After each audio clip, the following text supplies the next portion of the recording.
রাগের মাথায় আপনি সন্তানকে বললেন তুই মর, ফেরেশতারা বলল আমিন। তোর ভবিষ্যৎ অন্ধকার, ফেরেশতারা বলল আমিন। রেগে মেগে আপনি আপনার মেয়েকে বললেন জীবনেও তোর কপালে স্বামীর ভাত জুটবে না, ফেরেশতারা আবারও বলল আমিন। আচ্ছা, আপনি না সেই ব্যক্তি যে তার নিজের জীবনের চাইতেও সন্তানকে বেশি ভালোবাসেন?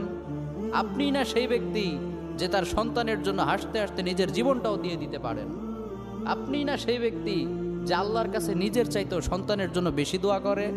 তাহলে কি করে নিজের হাতে নিজের সন্তানের এত বড় ক্ষতি করতে পারলেন? Doesn't make any sense. Common sense বলতে কিচ্ছু নাই আপনাদের? আপনারা কি জানেন না আপনাদের রাগের মাথায় বদদোয়া করাগুলো ফেরেশতারা আমিন বলে?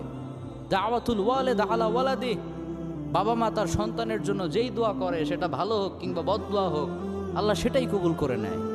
এজন্য খবরদার, নেভার কার্স ইউর চিলড্রেন। রাগের মাথায় কখনো সন্তানকে অভিশাপ করবেন না। খুব বেশি রাগ উঠে গেলে তার জন্য উল্টা ভালো দোয়া করেন। কাবা শরীফের একজন ইমাম আছে, ইমাম আল কালবানি। তার মায়ের যখন প্রচণ্ড পরিমাণে রাগ উঠে যেত, সে তার ছোট্ট সন্তানের জন্য দোয়া করে বলতো আল্লাহ তোরে কাবা শরীফের ইমাম বানাক। আল্লাহ ঠিকই তার দোয়া কবুল করেছে। এজন্য খুব বেশি রাগ উঠলে ভালো দোয়া করেন। আপনার সন্তানকে বললেন আল্লাহ তোরে হেদায়েত করুক, আল্লাহ তোরে আরো বড় করুক, এরকম চমৎকার দোয়াগুলো করবেন।